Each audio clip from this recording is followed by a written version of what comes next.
मैं भारत को भारतीयता की मान्यता के आधार पर फिर से खड़ा करना चाहता हूं, उस काम में लगा हूं।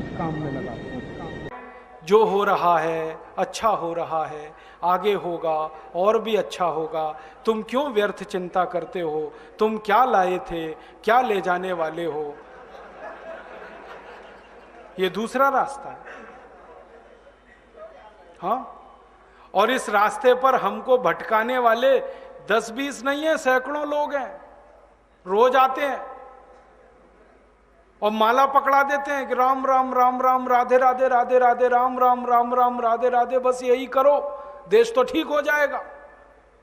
और ज्यादा उनसे तर्क करो तो कहने लगे तुम क्यों व्यर्थ चिंता करते हो? तुम क्या लाए थे, क्या ले जाओगे? जो हो रहा है अच्छा हो रहा है, देश लुट रहा है अच्छा हो रहा है, आगे लुटेगा और अच्छा होगा। वो हमको समझाते हैं और इसी को धर्म कहते हैं, इसी को धर्म कहते हैं। और आजकल धर्म के व्यापार करने वालों की बाढ़ आई हुई है। हाँ, बहुत बड़ी फौज खड़ी हुई है उनकी। एक आया राम की कथा कहेगा 10 करोड़ लेके जाएगा, दूसरा कृष्ण की कथा कहेगा वो 15 करोड़ लेके जाएगा। और आप जैसे भोले भाले मूर्ख लोग डालते हैं उनके पात्रों में, ले जा भाई। ये बापू नहीं है, डाकू हैं। बापू नाम तो शर्म आती है कहते हुए। कहीं से 10 करोड़ लूटो, कहीं से 20 करोड़, कहीं से 25 करोड़। और आप लोगों की मजबूरी है कि काले धन का करें क्या? इनकम टैक्स वाले पकड़ते हैं तो ये बापुओं को देते रहते हो आप, क्या करें उसका? और ये बापू लोग हमें सिखाते रहते हैं जो हो रहा है अच्छा हो रहा है। वाह वाह, मैंने देखा है क्या क्या पाखंड और नौटंकी चलता है।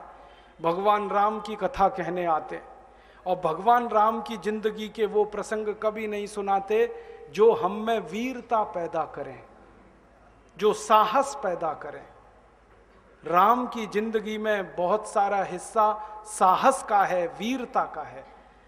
जब 14 वर्ष के लिए वनवास चले गए राम, तो हमको सुनाई जाती है राम की जो कथा ना, उसमें कहते हैं राम ने 14 साल एक ही काम किया, हाय सीते हे सीते, हाय सीते हे सीते, हाय सीते, ये सुनाते हैं हमको। हाँ, यही सुनाते हैं निकाल के कहानी में से। और मैं कहता हूं कि राम को अगर हाय सीते हे सीते हाय सीते यही करना था 14 साल, तो दूसरा विवाह क्यों नहीं कर लिया? सैकड़ों राजा तैयार थे अपनी राजकुमारियों को राम को देने के लिए, वो तो कर लेते दूसरा विवाह। क्योंकि हाय सीते हे सीते, हाय सीते हे सीते, एक स्त्री के लिए अगर वो इतने ही बिलख रहे थे, तड़प रहे थे, दूसरा विवाह कर लेते। तो ये सब चुप हो जाते हैं, फिर बात नहीं करते। फिर मैं उनको रामायण से निकाल के दिखाता हूं, देखो राम ने हे सीते हाय सीते कहा नहीं कहा ये मुझे नहीं मालूम, लेकिन 14 साल वन में रहते हुए सैकड़ों राक्षसों का संहार किया उन्होंने, मारा उनको और धर्म राज्य की स्थापना कराई। ये कहानी नहीं सुनाते क्योंकि इससे वीरता पैदा होती है। तो राम का जो वीरत्व है वो नहीं सुनाएंगे आपको, उनकी जो कमजोरियां हैं वो सुनाते हैं आपको। और राम कथा जब वर्णन की जाती है तो मंच पे बैठ के आहा कैसे आंसू, ढलल ढलल आंसू निकलेंगे, आपको भी रुलाएंगे, खुद भी रोएंगे। किस बात के लिए? हो, राम को वन गमन में इतना कष्ट हो रहा है, वन में इतनी तकलीफें हो रही हैं, तो राम की तकलीफों का वर्णन कर रहे हैं, आंसू आ रहे हैं। और ये सारा वर्णन एयर कंडीशनड मंच पर बैठकर होता है।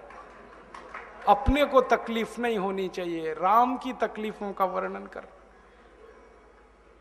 एयर कंडीशन मंच चाहिए, एयर कंडीशन घर चाहिए रहने के लिए, एयर कंडीशन कार चाहिए और चार्टर्ड प्लेन चाहिए आने और जाने के लिए, तब राम की कथा सुनाई जाएगी।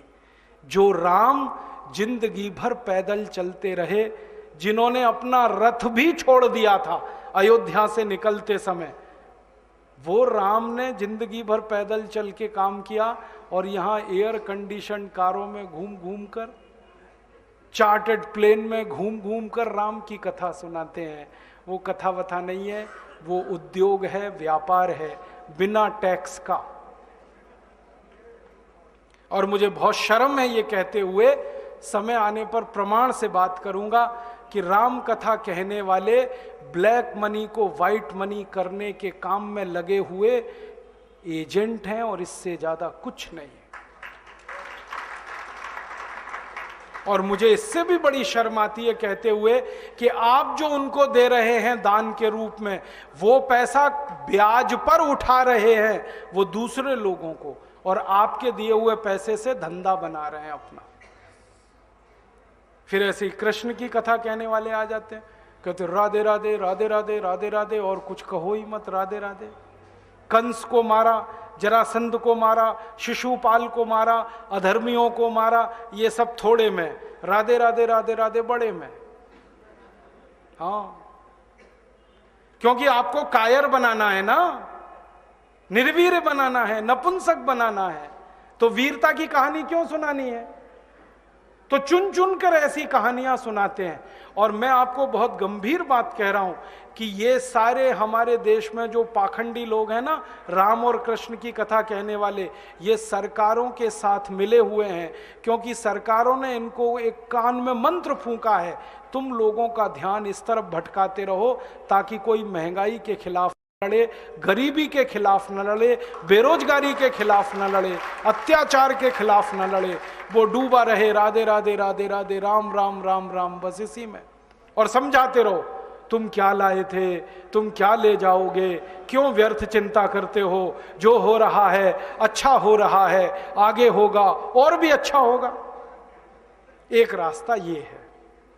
अब दो रास्ते हैं अपने सामने, एक रास्ता भगत सिंह का, ऊधम सिंह का, चंद्रशेखर का, एक रास्ता हमारे ये धर्म गुरुओं का, पाखंडियों का, जो राम की कथा, कृष्ण की कथा।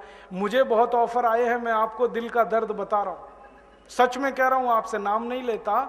मुझे ऑफर आए कि तुम कहां बेकार भटक रहे हो, मेरे साथ आ जाओ। मैंने कहा बापूजी क्या होगा उसमें? तो कहने लगे जितना मिलता है वो डबल हो जाएगा। मैं बोलना कैसे? तो उन्होंने कहा तुम्हारी वाणी में बहुत जोर है, और मेरे पास लोगों की भीड़ इकट्ठा करने का, मजमा लगाने का तरीका है। मैं ऐसा डमरू बजाता हूं कि सब इकट्ठे होते हैं, और तुम्हारी वाणी में जोर बहुत है, मिलके लूटेंगे, थोड़ा तुम्हारा थोड़ा मेरा। ऐसे खुले ऑफर हैं मेरे पास। और मैं कहता हूं बापूजी माफ करो। क्यों? कहते तुम्हें पैसे नहीं चाहिए। मैंने कहा पैसे ही चाहिए होते तो बहुत रास्ते हैं मेरे पास, यही एक बचा है। पैसे ही कमाने हैं तो बहुत रास्ते हैं, ये एक रास्ता थोड़ी है। बहुत तरीके हैं, पैसे कमा लूं, घर बना लूं, बीवी बच्चे ले आऊं, करोड़पति हो जाऊं, 10 करोड़पति हो जाऊं, 100 करोड़पति हो जाऊं, बहुत आसान काम है ये तो। थोड़ी चालाकी हो तो सैकड़ों करोड़ बनाना बिल्कुल मुश्किल नहीं है इस देश में। फिर अंत में तो वही होगा ना, सैकड़ों करोड़ हो गए, एक दिन डायबिटीज होगी, एक दिन अर्थराइटिस होगा, एक दिन हार्ट अटैक आएगा, मैं मरने ही वाला हूं। तो मरना तो है ही, वहां भी शायद जल्दी मरूं, क्योंकि जब शरीर में तामस वृत्ति आती है ना तो जल्दी मरता है आदमी। जब तक सात्विक रहता है तब तक थोड़ा दम रहता है, तो तामस वृत्ति आएगी, मरना मुझे वहां भी है। तो क्यों ना इस रास्ते पे चल के मरूं जहां सात्विक वृत्ति भी है, मरना है ये तो पक्का ही है, जिंदा तो कोई रहेगा नहीं। तो भगत सिंह का रास्ता क्या बुरा, ऊधम सिंह का रास्ता क्या बुरा, चंद्रशेखर का रास्ता क्या बुरा? कुछ करके मरो ना।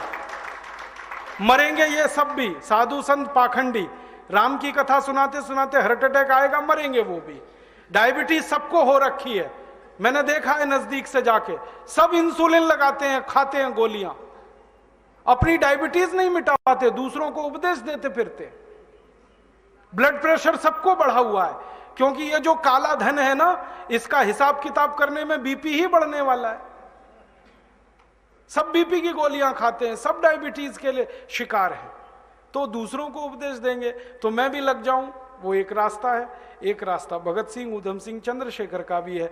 मौत तो दोनों में ही आने वाली है, बस अंतर इतना है, एक मौत ऐसी आएगी जिसको देश और समाज जिंदगी भर याद रखेगा, और एक मौत ऐसी आएगी कोई पूछेगा नहीं।